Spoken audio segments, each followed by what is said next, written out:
स्वागत है आपका आपके channel target with Ajay sir में। आज हम ज्योग्राफी का 5वां वीडियो लेके आए हैं और उम्मीद है कि आप लोगों को बाकी का वीडियो काफ़ी पसंद आया होगा।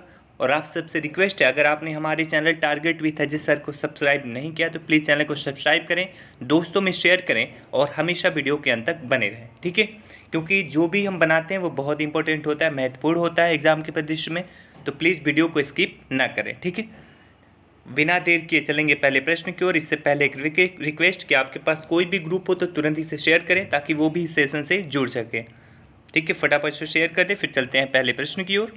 बहुत ही महत्वपूर्ण प्रश्न है सारे के सारे, और आज हम देखेंगे चट्टाने, ज्वालामुखी और भूकंप से, ठीक है। रॉक्स, वॉल्केनो और आपके भूकंप, अर्थक्वेक से प्रश्नों को हम देखेंगे जो बहुत ही महत्वपूर्ण होंगे। प्रश्नों की संख्या 25 है हर रोज की तरह। और चलते हैं पहले प्रश्न की ओर। फटाफट आप लोग वीडियो को लाइक कर दें, शेयर कर दें और सब्सक्राइब कर लें अगर आपने चैनल को सब्सक्राइब नहीं किया है तो। चलते हैं पहले प्रश्न की ओर। बलुआ पत्थर एक परतदार चट्टान है क्योंकि वह बलुआ पत्थर एक परतदार चट्टान है क्योंकि वह मरुस्थल में बनती है। ऑप्शन बी गर्मी से बनती है, ऑप्शन सी पानी के नीचे बनती है, ऑप्शन डी पहाड़ के ऊपर बनती है। फटाफट करें इसका राइट आंसर। बलुआ पत्थर एक परतदार चट्टान है क्योंकि वह ऑप्शन ए मरुस्थल में बनती है, ऑप्शन बी गर्मी से बनती है, ऑप्शन सी पानी के नीचे बनती है, ऑप्शन डी पहाड़ के ऊपर बनती है। फटाफट करें इसका राइट आंसर। और आपका समय सीमा समाप्त होता है अब, और इसका राइट आंसर है ऑप्शन सी पानी के नीचे, ठीक है। पानी के नीचे बनती है, ठीक है।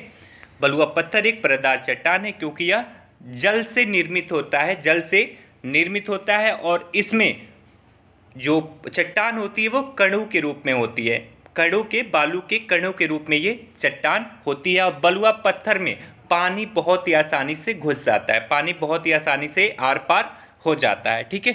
चलते हैं अगले प्रश्न की ओर। आग्नेय चट्टान के लिए निम्नलिखित में से कौन सा कथन सत्य है? आग्नेय चट्टान के लिए निम्नलिखित में से कौन सा कथन सत्य है? ऑप्शन ए उनमें पूरा जीवाश्म बहुत कम होते हैं, ऑप्शन बी वे जल के लिए सरंध्र होती हैं यानी जल उसमें आसानी से आर पार हो जाता है, ऑप्शन सी वे क्रिस्टलीय तथा अक्रिस्टलीय दोनों से ही होती हैं, ऑप्शन डी इन चट्टानों में सिलिका नहीं होती है। फटाफट कर ले इसका राइट आंसर। बहुत ही महत्वपूर्ण प्रश्न है। आग्नेय चट्टानों के लिए निम्नलिखित में से कौन सा कथन सत्य है? ऑप्शन ए उनमें पूरा जीवाश्म बहुत कम होते हैं, ऑप्शन बी वे जल के लिए सरंध्र होती हैं, ऑप्शन सी वे क्रिस्टलीय तथा अक्रिस्टलीय दोनों ही होती हैं, ऑप्शन डी इन चट्टानों में सिलिका नहीं होती है। ऑप्शन दे दे, फटाफट इसका आंसर दे दे। और इसका राइट आंसर है option C. Option C is the right. वे क्रिस्टलीय तथा अक्रिस्टलीय दोनों ही होती हैं, ठीक है। आग्नेय चट्टानें पृथ्वी के आंतरिक भाग में पिघले मैग्मा से होती हैं क्योंकि मैग्मा जब पिघलता है तो लावा बनता है। लावा के ठंडा होने से और ठोस हो जाने के कारण आग्नेय चट्टानों का निर्माण होता है, ठीक है। चलते हैं अगले प्रश्न की ओर। और एक चीज और याद रखिएगा, ये रवेदार होती हैं, ये चट्टानें भी रवेदार होती हैं, इनमें परतें नहीं पाई जाती, इसमें परत नहीं पाई जाती है। और लास्ट का जो है इसमें पूरा जीवाश्म भी नहीं पाया जाता, इसमें पूरा जीवाश्म भी नहीं पाया जाता है। चलते हैं अगले प्रश्न की ओर। अधोलोकित कौन सी चट्टान में जीवाश्म नहीं पाए जाते? अधोलोकित नीचे लिखी कौन सी चट्टान में जीवाश्म नहीं पाए जाते? Option A conglomerate, option B granite, option C shale, option D बलुआ पत्थर। फटाफट करें इसका राइट आंसर। अधोलोकित नीचे लिखी कौन सी चट्टान में जीवाश्म नहीं पाए जाते? Option A conglomerate, option B granite, option C shale, option D बलुआ पत्थर। फटाफट आप लोग आंसर कर लें। और इसका राइट आंसर है option B. Option B is the right. Granite में जीवाश्म नहीं पाए जाते क्योंकि यह एक आग्नेय चट्टान है, यह एक आग्नेय चट्टान है और आग्नेय चट्टानों में जीवाश्म नहीं पाए जाते हैं, ठीक है। क्योंकि ये मैग्मा के ठंडा होने से बनता है आग्नेय चट्टान, इसलिए इसमें किसी भी प्रकार के फॉसिल्स या जीवाश्म नहीं पाए जाते हैं। चलते हैं अगले प्रश्न की ओर। निम्नलिखित में से कौन सा रूपांतरित चट्टानों का उदाहरण नहीं है? निम्नलिखित में से कौन सा रूपांतरित चट्टानों का उदाहरण नहीं है? ऑप्शन ए संगमरमर, option B quartzite, option C slate या फिर ऑप्शन डी ग्रेनाइट। फटाफट कर लें इसका राइट आंसर। नीचे ग्रेनाइट है, निम्नलिखित में से कौन सा रूपांतरित चट्टानों का उदाहरण नहीं है? ऑप्शन ए संगमरमर, option B quartzite, option C slate या फिर ऑप्शन डी ग्रेनाइट। फटाफट करें इसका राइट आंसर। और इसका राइट आंसर है ऑप्शन डी ग्रेनाइट। ग्रेनाइट इसका राइट आंसर, क्योंकि ग्रेनाइट रूपांतरित चट्टानों का उदाहरण नहीं है, यह आग्नेय चट्टान है। ग्रेनाइट भी आग्नेय चट्टान है, अभी हमने ऊपर बताया था, इसी वजह से इसमें फॉसिल्स या जीवाश्म नहीं पाए जाते हैं। चलते हैं अगले प्रश्न की ओर। निम्नलिखित में से कौन समूह से संबंधित नहीं है? निम्नलिखित में से कौन समूह से संबंधित नहीं है? एक आंसर इसमें से अलग है बाकी तीन से, कौन सा वो है? Option A gneiss, option B बलुआ पत्थर, ऑप्शन सी चूना पत्थर, ऑप्शन डी शेल। फटाफट करें इसका राइट आंसर। निम्नलिखित में से कौन समूह से संबंधित नहीं है? नीस, बलुआ पत्थर, चूना पत्थर या फिर डी सेल। फटाफट करें इसका राइट आंसर। और इसका राइट आंसर है ऑप्शन ए नीस। ठीक है, क्योंकि बलुआ पत्थर, चूना पत्थर और शेल ये औषधि चट्टानें हैं, ये तीनों औषधि चट्टान हैं, जबकि नीस नीस कायांतरित चट्टान है, ये कायांतरित चट्टान है, इसलिए बाकी तीन से ये अलग है। बाकी तीन जो नीचे लिखी गई हैं बी सी डी ये औषधि चट्टान है और नीस कायांतरित चट्टान है। चलते हैं अगले प्रश्न की ओर। ज्वालामुखी से सबसे अधिक कौन सी गैस निकलती है? बहुत ही महत्वपूर्ण प्रश्न है, काफी बार पूछा गया है, बहुत आसान भी है। ज्वालामुखी से सबसे अधिक कौन सी गैस निकलती है? ऑप्शन ए जलवाष्प, option B helium, option C sulphur dioxide, option D carbon dioxide. फटाफट करें इसका राइट आंसर। ज्वालामुखी से कौन सी गैस सबसे अधिक निकलती है? ऑप्शन ए जलवाष्प, option B helium, option C sulphur dioxide, option D carbon dioxide. फटाफट कर लें इसका राइट आंसर। और इसका राइट आंसर है ऑप्शन ए जलवाष्प। ठीक है, ज्वालामुखी विस्फोट से सबसे अधिक जलवाष्प निकलती है, जलवाष्प को H2O कहते हैं। ठीक है, H2O सबसे ज़्यादा H2O निकलती है जलवाष्प। ठीक है, यह लगभग 80 से 90% तक होती है, 80 से 90% तक होती है टोटल का। चलते हैं अगले प्रश्न की ओर। निम्नलिखित में से कौन विश्व का सबसे ऊंचा ज्वालामुखी पर्वत है? निम्नलिखित में से कौन विश्व का सबसे ऊंचा ज्वालामुखी पर्वत है? Option A Mount Pinatubo, option B Mount Kilimanjaro, option C Mount Taal या फिर ऑप्शन डी माउंट कोटोपैक्सी। फटाफट करें इसका राइट आंसर। निम्न में से कौन सबसे ऊंचा ज्वालामुखी पर्वत है? Option A Mount Pinatubo, option B Mount Kilimanjaro, option D Mount Cotopaxi. फटाफट करें इसका राइट आंसर। और इसका राइट आंसर है option D. Option D is the right, Mount Cotopaxi. Mount Cotopaxi सबसे ऊंचा ज्वालामुखी पर्वत है, क्योंकि इसकी ऊंचाई 5911 मीटर है। 5911 मीटर है माउंट कोटोपैक्सी की ऊंचाई, और माउंट ताल की ऊंचाई 311 मीटर है, और माउंट किलिमंजारो की ऊंचाई 5895 मीटर है, और माउंट पिनाटुबो की ऊंचाई 1485 मीटर है, इसलिए option D is the right. चलते हैं अगले प्रश्न की ओर। पृथ्वी के अंदर पिघले पदार्थ को कहते हैं?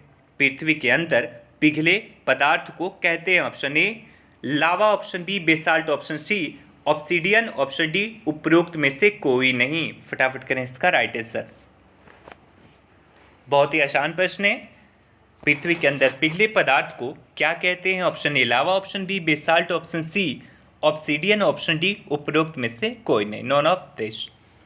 और इसका राइट आंसर है ऑप्शन डी, उपरोक्त में से कोई नहीं। जिन्होंने भी लावा लगाया है वो बिल्कुल गलत है, क्योंकि इसका राइट आंसर है मैग्मा, जो आंसर में नहीं है। अगर मैग्मा होता तो ये सही होता। मैग्मा से लावा निकलता है, ठीक है, मैग्मा बनने के बाद लावा उससे निकलता है जो बाहर आता है, ठीक है, पृथ्वी के धरातल पर, ठीक है। ज्वालामुखी उद्गार के समय भूगर्भ में स्थित तरल पदार्थ को मैग्मा कहते हैं, ठीक है, और जब वो बाहर निकलता है तब उसे लावा कहते हैं। चलते हैं अगले प्रश्न की ओर। लावा के ठोस होने के फलस्वरूप पृथ्वी के अंदर निर्मित चट्टानों को कहते हैं। लावा के ठोस होने के फलस्वरूप पृथ्वी के अंदर निर्मित चट्टानों को कहते हैं। ऑप्शन ए प्लूटोनिक चट्टानें, ऑप्शन बी वोल्केनिक चट्टानें, ऑप्शन सी रूपांतरित चट्टानें, या फिर ऑप्शन डी परतदार चट्टानें। फटाफट करें इसका राइट आंसर। लावा के ठोस होने के फलस्वरूप पृथ्वी के अंदर निर्मित चट्टानों को क्या कहते हैं? ऑप्शन ए प्लूटोनिक चट्टानें, ऑप्शन बी वोल्केनिक चट्टानें, ऑप्शन सी रूपांतरित चट्टानें, या फिर ऑप्शन डी परतदार चट्टानें।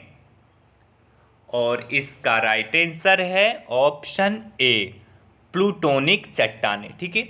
जब लावा पृथ्वी के अंदर काफी गहराई पर ही जम जाता है तो उसे प्लूटोनिक चट्टानें कहते हैं। अधिक गहराई पर स्थित होने के कारण लावा को ठंडा होकर जमने में काफी समय लगता है, और इसके जो रवे होते हैं, जो कण होते हैं, वो काफी बड़े होते हैं, ठीक, काफी बड़े होते हैं, और इस चट्टान को बनने में काफी समय लग जाता है। चलते हैं अगले प्रश्न की ओर।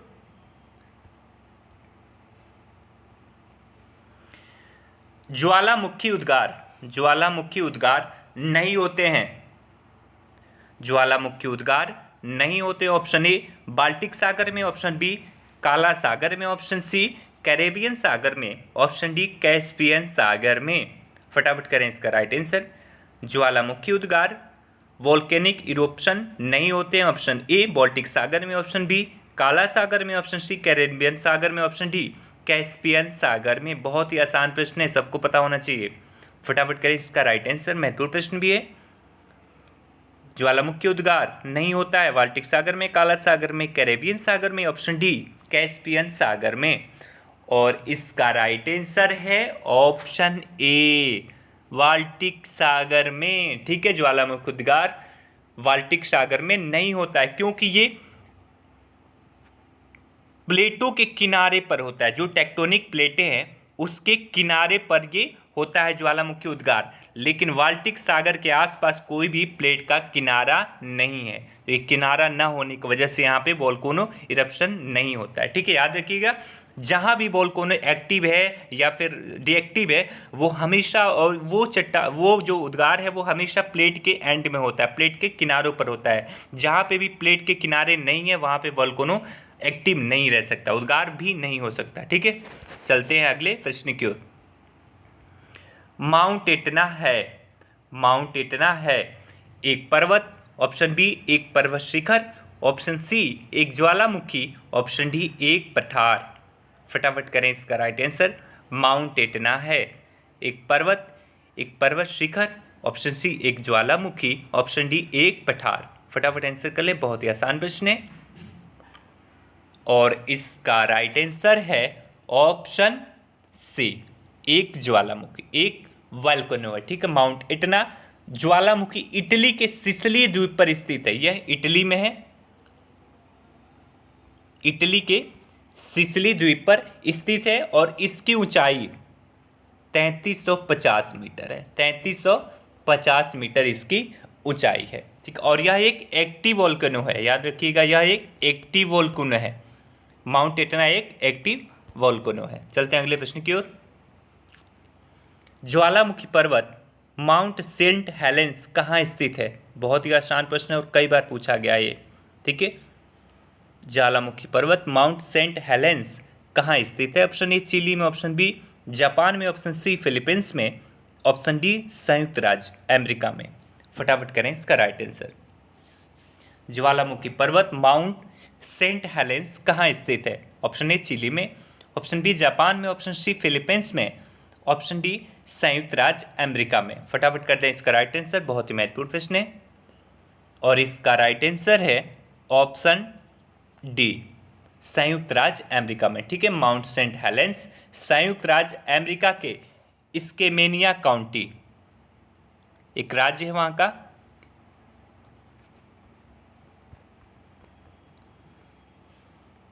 स्केमेनिया काउंटी में स्थित है, स्केमेनिया काउंटी में स्थित है। चलते हैं अगले प्रश्न की ओर। मौना लोआ एक सक्रिय ज्वालामुखी है। अलास्का का, ऑप्शन बी हवाई का, ऑप्शन सी इटली का, ऑप्शन डी जापान का। फटाफट करें इसका राइट आंसर। मौना लोआ एक सक्रिय ज्वालामुखी है, ऑप्शन ए अलास्का का, ऑप्शन बी हवाई का, ऑप्शन सी इटली का, ऑप्शन डी जापान का। फटाफट करें इसका राइट आंसर। बहुत ही महत्वपूर्ण प्रश्न है और इसका राइट आंसर है ऑप्शन बी, हवाई का। ठीक है, हवाई द्वीप का मौना लोआ एक एक्टिव वोल्केनो है। ठीक है, और ये अमेरिका के हवाई द्वीप में है, क्योंकि हवाई द्वीप अमेरिका का एक राज्य है। और यह याद रखिएगा हवाई द्वीप के लगभग आधे भाग पर स्थित है। ठीक है, जो हवाई द्वीप है वहां का, उसमें आधे भाग पर ये स्थित है। ठीक है, चलते हैं अगले प्रश्न की ओर। निम्नलिखित में से कौन सक्रिय ज्वालामुखी है? निम्नलिखित में से कौन सक्रिय ज्वालामुखी है? Option A Aconcagua, option 2 Cotopaxi, 3 Etna और 4 फ्यूजियामा। निम्नलिखित में से कौन सक्रिय ज्वालामुखी है? ए 1 एकांगुआ, 2 कोटोपैक्सी, 3 एटना और 4 फ्यूजियामा। नीचे दिए गए कूट से सही उत्तर का चयन करें। ऑप्शन ए है 1 और 2 दोनों, ऑप्शन बी 3 और 4, ऑप्शन सी 1 2 और 3, ऑप्शन डी 2 3 4। फटाफट करें इसका राइट आंसर। और इसका राइट आंसर है ऑप्शन डी 2 3 और 4, कोटोपैक्सी, एटना और फ्यूजियामा। ये एक्टिव वोल्केनो है। ठीक है, ये एक्टिव वोल्केनो है, जबकि एकांकगुआ एक्टिव वोल्केनो नहीं है। ठीक है, और एटना आपका इतना स्थित है भूमध्य सागर में। ठीक है, भूमध्य सागर के सिसिली द्वीप पर एटना है, जो इटली में पड़ता है। कोटोपैक्सी आपको पता ही होगा यूएसए में है, सॉरी साउथ अमेरिका में है, साउथ अमेरिका कॉन्टिनेंट में है, साउथ अमेरिका में है। और आपका फ्यूजियामा जापान में है, फ्यूजियामा जापान में है। ठीक है, चलते हैं अगले प्रश्न की ओर। अफ्रीका का सर्वोच्च पर्वत शिखर माउंटेन किलिमंजारो अवस्थित है। अफ्रीका का सर्वोच्च पर्वत शिखर माउंट किलिमंजारो अवस्थित है। ऑप्शन ए केन्या में, ऑप्शन बी मलावी में, ऑप्शन सी तंजानिया में, ऑप्शन डी जाम्बिया में। फटाफट करें इसका राइट आंसर। बहुत ही महत्वपूर्ण प्रश्न है और बहुत ही आसान प्रश्न है। फटाफट आप लोग इसका आंसर कर लें। अफ्रीका का सर्वोच्च पर्वत शिखर माउंट किलिमंजारो अवस्थित है। ऑप्शन ए केन्या में, ऑप्शन बी मलावी में, ऑप्शन सी तंजानिया में, ऑप्शन डी जाम्बिया में। फटाफट करें इसका राइट आंसर। और इसका राइट आंसर है ऑप्शन सी तंजानिया में। याद रखिएगा तंजानिया में। ठीक है, किलिमंजारो तंजानिया में स्थित एक एक्टिव वोल्केनो है, एक्टिव वोल्केनो है, याद रखिएगा। ठीक है, अगले प्रश्न की ओर चलते हैं। निम्नलिखित ज्वालामुखियों में से किसे भूमध्य सागर का प्रकाश स्तंभ कहा जाता है? निम्नलिखित ज्वालामुखियों में से किसे भूमध्य सागर का प्रकाश स्तंभ कहा जाता है? ऑप्शन ए एटना को, ऑप्शन बी पेली को, ऑप्शन सी स्ट्राम्बोली को, या फिर ऑप्शन डी विसुवियस को। फटाफट करें इसका राइट आंसर। बहुत ही महत्वपूर्ण प्रश्न है। निम्नलिखित ज्वालामुखियों में से किसे भूमध्य सागर का प्रकाश स्तंभ कहा जाता है? ऑप्शन ए एटना को, ऑप्शन बी पेली को, ऑप्शन सी स्ट्राम्बोली को, ऑप्शन डी विसुवियस को। आंसर कर लें आप लोग इसका। और इसका राइट आंसर है option C, option C is the right, Stromboli को। ठीक है, स्ट्राम्बोली ज्वालामुखी भूमध्य सागर में सिसिली द्वीप के उत्तर में, सिसिली द्वीप के उत्तर में लिपारी द्वीप है, वहीं पर अवस्थित है। ठीक है, लिपारी द्वीप पर अवस्थित है और यह एक एक्टिव वोल्केनो है। याद रखिएगा यह एक एक्टिव वल्केनो है और इससे सदैव गैसें निकलती रहती हैं, सदैव यहाँ से गैसें निकलती रहती हैं, जिसके फलस्वरूप यहाँ के आसपास के क्षेत्रों में प्रकाश फैला रहता है। इस वजह से इसे भूमध्य सागर का प्रकाश स्तंभ कहते हैं, याद रखिएगा। चलते हैं अगले प्रश्न की ओर, जो बहुत ही ज़्यादा, ये भी सिसिली द्वीप पे, ये लिपारी द्वीप पे है, सिसिली द्वीप के उत्तर में, ठीक है, भूमध्य सागर में ही है। सिसिली द्वीप के उत्तर लिपारी द्वीप है, वहीं पे यह अवस्थित है और यह एक्टिव वल्केनो है, ये भी याद रखिएगा। बहुत ही महत्वपूर्ण प्रश्न है, कई बार पूछा जा चुका है। चलते हैं अगले प्रश्न की ओर। संसार का सर्वाधिक सक्रिय ज्वालामुखी है, संसार का सर्वाधिक सक्रिय ज्वालामुखी है। Option A Cotopaxi, option B Fujiyama, option C Kilauea, option D Vesuvius. फटाफट करें इसका राइट आंसर। सबसे अधिक सक्रिय ज्वालामुखी कौन सा है जहां से सबसे अधिक गैसें निकलती रहती हैं? फटाफट करें इसका राइट आंसर। संसार का सर्वाधिक सक्रिय ज्वालामुखी है, option A Cotopaxi, option B Fujiyama, option C Kilauea, option D Vesuvius. फटाफट करें इसका राइट आंसर। और इसका राइट आंसर है option C Kilauea. Kilauea volcano सबसे ज्यादा एक्टिव वोल्केनो है, ठीक है। वर्तमान में संसार का सर्वाधिक सक्रिय ज्वालामुखी किलायू है और यह संयुक्त राज्य अमेरिका के हवाई द्वीप पर है, ठीक है। संयुक्त राज्य अमेरिका के हवाई द्वीप पर स्थित है, ठीक है, याद रखिएगा। किलायू सबसे ज्यादा एक्टिव वोल्केनो है और अमेरिका के हवाई द्वीप पर स्थित है। चलते हैं अगले प्रश्न की ओर। भूकंप के समय किन तरंगों का उद्भव होता है? जब भूकंप आता है तो किन तरंगों का उद्भव होता है? Option A BSL, option B ABL, option C RSL, option D PSL। फटाफट करें इसका राइट आंसर। बहुत ही आसान प्रश्न है, बहुत ही आसान प्रश्न है। भूकंप के समय किन तरंगों का उद्भव होता है? Option A BSL, option B ABL, option C RSL, option D PSL। फटाफट कर लें इसका राइट आंसर। और इसका राइट आंसर है ऑप्शन डी PSL, ठीक है। PSL, P का मतलब प्राइमरी, S का मतलब सेकेंडरी, PSL प्राइमरी, सेकेंडरी। और ये लोव या इसको लोव या सर्विस वेव भी कहते हैं। सर्विस वेव, L को सर्विस वेव भी कहते हैं, याद रखिएगा। ये 3 प्रकार की तरंगे निकलती हैं। अब आपसे एक प्रश्न पूछ रहे हैं, पहले उसका आंसर दे दीजिए, फिर चलते हैं अगले प्रश्न की ओर। आलू बुर्ज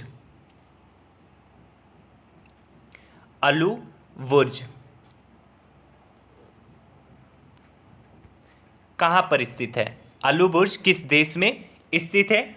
option A Malaysia, option B Iran, option C Argentina, option D Tanzania. फटाफट करें इसका राइट आंसर। आलू बुर्ज कहां पे स्थित है? Option A Malaysia, option B Iran, option C Argentina या फिर ऑप्शन डी तंजानिया। फटाफट करें इसका राइट आंसर कमेंट बॉक्स में, देखते हैं कितने लोग इसका सही आंसर देते हैं। आलू बुर्ज कहां पे स्थित है? ऑप्शन ए मलेशिया में, ऑप्शन बी ईरान में, ऑप्शन सी अर्जेंटीना में, ऑप्शन डी तंजानिया में। फटाफट कर लें इसका राइट आंसर। और इसका राइट आंसर है ऑप्शन 2 यानी बी, ईरान में स्थित है, ठीक है। ईरान में स्थित है आलू बुर्ज, ठीक है। और एक प्रश्न का और आंसर दे दीजिए, एकांक गुआ कहां पे स्थित है? एकांक गुआ,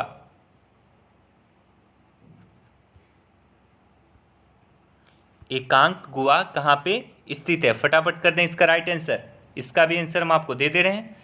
ऑप्शन ए है अर्जेंटीना में, ऑप्शन बी है USA में, ऑप्शन सी है ईरान में, या फिर ऑप्शन डी है इटली में। फटाफट कर दें इसका राइट आंसर।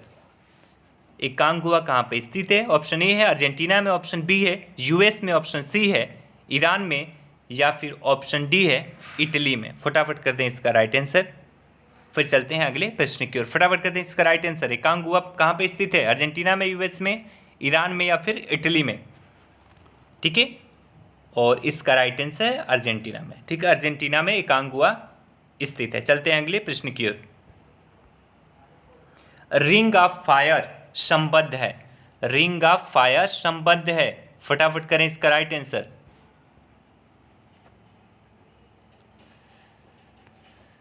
ऑप्शन ए भूकंप, 2 ज्वालामुखी से, 3 प्रशांत महासागर से और 4 जंगल की आग से रिंग ऑफ फायर संबद्ध है। फटाफट करें इसका राइट आंसर। 1 भूकंप से, 2 ज्वालामुखी से, 3 प्रशांत महासागर से, 4 जंगल की आग से। अपना उत्तर नीचे दिए गए कोड की सहायता से दें। ऑप्शन ए है 1, 2 और 3 सही है, बी 2, 3 सही है, सी 2, 4 सही है, डी 1, 2, 3, 4 सही है। फटाफट करें इसका right answer. Ring of fire किससे संबंधित है? बहुत ही महत्वपूर्ण प्रश्न है, बहुत ही आसान प्रश्न है, और इसका राइट आंसर है option A. Option A is the right. Ring of fire 1, 2 और 3 ये तीनों से संबंधित है, क्योंकि प्रशांत महासागर क्षेत्र में भूकंप और ज्वालामुखी से संबंधित है रिंग्स ऑफ फायर।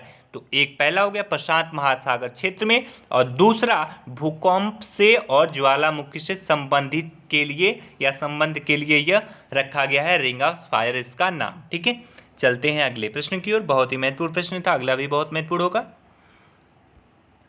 निम्नलिखित भाषाओं में सुनामी शब्द किस भाषा से संबंधित है? निम्नलिखित भाषाओं में सुनामी शब्द किस भाषा से संबंधित है? ऑप्शन ए अरबी से, ऑप्शन बी जापानी से, ऑप्शन सी हिब्रू से, ऑप्शन डी लैटिन से। फटाफट करें इसका राइट आंसर। निम्नलिखित भाषाओं में सुनामी शब्द किस भाषा से संबंधित है? ऑप्शन ए अरबी से, ऑप्शन बी जापानी से, ऑप्शन सी हिब्रू से, ऑप्शन डी लैटिन से। फटाफट कर दें इसका राइट आंसर। तब बढ़ते हैं अगले प्रश्न की ओर, और इसका राइट आंसर है ऑप्शन बी जापानी शब्द से। ठीक है, जापानी शब्द से संबंधित है सुनामी। ठीक है, जापानी शब्द से संबंधित है सुनामी। और अभी जो इससे पहले प्रश्न वाले में रिंग ऑफ फायर का जो हमने जिक्र किया था, रिंग्स ऑफ फायर, यहाँ पे विश्व का 90% भूकंप और ज्वालामुखी निकलते हैं। ठीक है, 90% भूकंप और ज्वालामुखी का क्षेत्र माना जाता है रिंग्स ऑफ फायर को। ठीक है, चलते हैं अगले प्रश्न की ओर। पृथ्वी की सतह का वह भाग जिस पर भूकंपीय तरंगों को सर्वप्रथम रिकॉर्ड किया जाता है। पृथ्वी की सतह का वह भाग जिस पर भूकंपीय तरंगों को सर्वप्रथम रिकॉर्ड किया जाता है। ऑप्शन ए भूकंप मूल, ऑप्शन बी अधिकेंद्र, ऑप्शन सी सिस्मोसाइट, ऑप्शन डी उपरोक्त में से कोई नहीं। फटाफट बताएं। पृथ्वी की सतह का वह भाग जिस पर भूकंपीय तरंगों को सर्वप्रथम रिकॉर्ड किया जाता है उसे क्या कहते हैं? ऑप्शन ए भूकंप मूल कहते हैं, ऑप्शन बी अधिकेंद्र कहते हैं, ऑप्शन सी सिस्मोसाइट कहते हैं, ऑप्शन डी उपरोक्त में से कोई नहीं। फटाफट कर लें इसका राइट आंसर। बहुत ही आसान प्रश्न है। पृथ्वी की सतह का वह भाग जिस पर भूकंपीय तरंगों को सर्वप्रथम रिकॉर्ड किया जाता है उसे क्या कहा जाता है? ऑप्शन ए भूकंप मूल, ऑप्शन बी अधिकेंद्र, ऑप्शन सी सिस्मोसाइट, ऑप्शन डी उपरोक्त में से कोई नहीं। और इसका राइट आंसर है ऑप्शन बी अधिकेंद्र। ठीक है, अधिकेंद्र इसे कहते हैं, ईपी सेंटर इसे कहते हैं। भूकंप का सर्वप्रथम जहां उद्भव होता है उसे भूकंप मूल कहते हैं, जहां पे उद्भव होता है उसे कहते हैं भूकंप मूल, तथा जहां पर भूकंपीय तरंगों को सर्वप्रथम रिकॉर्ड किया जाता है उसे कहते हैं अधिकेंद्र या फिर ईपी सेंटर। चलते हैं अगले प्रश्न की ओर। निम्नलिखित में से कौन महाद्वीप क्षेत्रफल के अनुसार सबसे बड़ा है? निम्नलिखित में से कौन सा महाद्वीप क्षेत्रफल के अनुसार सबसे बड़ा है? Option A Europe, option B Africa, C उत्तरी अमेरिका, डी दक्षिणी अमेरिका। बहुत ही आसान प्रश्न है, देखते हैं कितने लोग इसका सही आंसर देते हैं। निम्नलिखित में से कौन सा महाद्वीप क्षेत्रफल के अनुसार सबसे बड़ा है? Option A Europe, option B Africa, option C उत्तरी अमेरिका, ऑप्शन डी दक्षिण अमेरिका। फटाफट करें इसका राइट आंसर। कुल 7 महाद्वीप हैं, सबको पता होगा। इसका राइट आंसर करें। और इसका राइट आंसर है ऑप्शन बी। निम्न में से सबसे बड़ा महाद्वीप अफ्रीका है। अफ्रीका सबसे बड़ा महाद्वीप है, जो 4 ऑप्शन आपके दिए गए हैं। ठीक है, अफ्रीका इज द राइट। ठीक है, एक बार हम आपको चारों का क्षेत्रफल बता दे रहे हैं। अफ्रीका का क्षेत्रफल है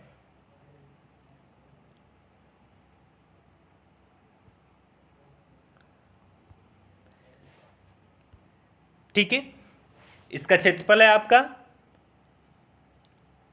30,65,00,000। ठीक है, 30,65,00,000 अफ्रीका का क्षेत्रफल है, जबकि यूरोप का क्षेत्रफल है आपका 99,38,000। यूरोप का क्षेत्रफल है 99,38,000, जबकि उत्तरी अमेरिका का क्षेत्रफल है 24,25,06,000 और आपका दक्षिणी अमेरिका का क्षेत्रफल है 17,08,19,000। 17,08,19,000, जिसमें सर्वाधिक है आपका अफ्रीका आपका। ठीक है, अफ्रीका का सबसे ज्यादा है, क्योंकि यह 30,65,00,000 है। चलते हैं अगले प्रश्न की ओर। विश्व के 2 सबसे छोटे महाद्वीप हैं। विश्व के 2 सबसे छोटे महाद्वीप कौन कौन से हैं? ऑप्शन ए ऑस्ट्रेलिया और अंटार्कटिका, ऑप्शन बी अंटार्कटिका और यूरोप, ऑप्शन सी ऑस्ट्रेलिया और यूरोप, ऑप्शन डी ऑस्ट्रेलिया और दक्षिणी अमेरिका। फटाफट करें इसका राइट आंसर। विश्व के 2 सबसे छोटे महाद्वीप कौन कौन से हैं? ऑस्ट्रेलिया और अंटार्कटिका, अंटार्कटिका और यूरोप, ऑस्ट्रेलिया और यूरोप, और ऑस्ट्रेलिया तथा दक्षिण अमेरिका। फटाफट करें इसका राइट आंसर। और इसका राइट आंसर है ऑप्शन सी ऑस्ट्रेलिया और यूरोप। ऑस्ट्रेलिया और यूरोप निम्न में से सबसे छोटे महाद्वीप हैं। ठीक है, चलते हैं अगले प्रश्न की ओर। बस 2 प्रश्न और बचे हुए हैं, प्लीज इसका आंसर कर के फिर आप जा सकते हैं। निम्नलिखित युग्मों में से कौन सा एक सही सुमेलित है? निम्नलिखित में से कौन सा एक सही सुमेलित है? फटाफट करें इसका राइट आंसर। ऑप्शन ए एबिसिनी पठार अरब में स्थित है, एटलस पर्वत उत्तर पश्चिमी अफ्रीका में स्थित है, गुआना दक्षिणी पश्चिमी अफ्रीका में स्थित है, ओकावांगो द्रोड़ी पेंटागोनिया में स्थित है। फटाफट करें इसका राइट आंसर। निम्नलिखित युग्मों में से कौन सा एक सही सुमेलित है? एबिसिनी पठार अरब में स्थित है, एटलस पर्वत उत्तर पश्चिमी अफ्रीका में स्थित है, गुआना दक्षिणी पश्चिमी अफ्रीका में स्थित है, डी ओकावांगो द्रोड़ी पेंटागोनिया में स्थित है। और इसका राइट आंसर है option B. Option B is the right, क्योंकि एटलस पर्वत उत्तर पश्चिमी अफ्रीका में स्थित है। एटलस पर्वत उत्तर और पश्चिमी अफ्रीका में स्थित है। आप इसे एक बार मैप में देख सकते हैं ताकि हमेशा के लिए आपको याद हो जाए। और बाकी के ये 3 एबिसिनी पठार अरब में नहीं, पूर्वी अफ्रीका में स्थित है। पूर्वी अफ्रीका में स्थित है, जबकि गुआना उच्च भूमि, गुआना जो है यह उच्च भूमि है, यह आपके उत्तरी दक्षिणी अमेरिका में, नॉर्थ साउथ यूएसए में, नॉर्थ साउथ यूएसए में, और आपका ओकावांगो द्रोड़ी दक्षिण पश्चिमी अमेरिका में, साउथ वेस्ट यूएसए में। ठीक है, याद रखिएगा, इसको स्क्रीनशॉट आप ले सकते हैं। साउथ वेस्ट यूएसए में ये स्थित है, इसलिए option B is the right. चलते हैं आखिरी प्रश्न की ओर। ये सेशन का आखिरी प्रश्न होगा। निम्नलिखित में से किस एक महाद्वीप में उसके संपूर्ण क्षेत्रफल में मैदानी भाग का प्रतिशत सर्वाधिक है? निम्नलिखित में से किस एक महाद्वीप में उसके संपूर्ण क्षेत्रफल में मैदानी भाग का प्रतिशत सर्वाधिक है? Option A Asia, option B Europe, option C उत्तरी अमेरिका, ऑप्शन डी दक्षिणी अमेरिका। फटाफट कर लें इसका राइट आंसर। निम्नलिखित में से किस एक महाद्वीप में उसके संपूर्ण क्षेत्रफल में मैदानी भाग का प्रतिशत सर्वाधिक है? Option A Asia, option B Europe, option C उत्तरी अमेरिका, ऑप्शन डी दक्षिणी अमेरिका। और इसका राइट आंसर है ऑप्शन बी यूरोप। ठीक है, यूरोप एवं दक्षिणी अमेरिका दोनों ही महाद्वीपों में अधिक मात्रा में मैदानी भागों का विस्तार है, दक्षिणी अमेरिका में भी और यूरोप में भी, लेकिन प्रतिशत के दृष्टि से यूरोप है। ठीक है, प्रतिशत के दृष्टि से यूरोप में सर्वाधिक मैदानी भाग स्थित है। ठीक है, प्लीज़ अगर आपने हमारे channel target with Ajay sir को सब्सक्राइब नहीं किया तो प्लीज़ चैनल को सब्सक्राइब कर दें, दोस्तों में शेयर कर दें और हमेशा वीडियो को एंड तक देखा करें। ठीक है, और कल का टॉपिक एक बार आप देख लीजिए। कल का टॉपिक होगा विश्व की पर्वत श्रेणियाँ, पठार, घाटियाँ और मरुस्थल। ठीक है, विश्व की पर्वत श्रेणियाँ, पठार, घाटियाँ और मरुस्थलों से हम कल का प्रश्न देखेंगे। प्लीज़ आप एक बार इसे रिवीजन कर लें और हमारा टारगेट विथ अजय सर नाम से टेलीग्राम चैनल भी आप इसे प्लीज़ ज्वाइन कर लें और किसी भी क्वायरी के लिए 9910471615 पर आप कॉल हमें कर सकते हैं। ठीक है, और थैंक्स फॉर वॉचिंग। आप लोग हमारे साथ आए, हमारे वीडियो से जुड़े, अपना इतना बहुमूल्य समय दिया। प्लीज़ आप लोग अपना स्कोर एक बार बता दें फिर चले जाएं। फटाफट आप लोग अपना स्कोर बता दें, कितने प्रश्नों को आपने सॉल्व किया है और कितने मार्क्स आपको आए। ठीक है, फटाफट आप एक बार हमें बता दें, अपना स्कोर बता दें, फिर हम ऑफलाइन चले जाएंगे। फटाफट स्कोर बता दें आप लोग। कल का टॉपिक आप लोग भी देख लीजिए फटाफट एक बार और स्कोर जाते जाते बता दीजिए। स्कोर बता दीजिए कितने आपने सही किया है। अगर आपने 17-18 क्वेश्चन के आसपास सही किया तो बहुत बढ़िया है, बहुत ही बढ़िया है। 16-17 अगर आपका सही हो रहा है, 18 सही हो रहा है, बहुत बढ़िया। 20 के आसपास जिनका सही हो रहा है, बहुत बहुत बढ़िया है, मतलब वो बहुत ही बढ़िया है। ठीक है, कम से कम 16-17 आपकी तैयारी के हिसाब से होनी चाहिए। इससे ऊपर जा रहे हैं तो आप बहुत अच्छे हैं। ठीक है, चलिए आप लोगों ने स्कोर काफ़ी लोगों ने दे दिया है। Thanks for watching, have a good day.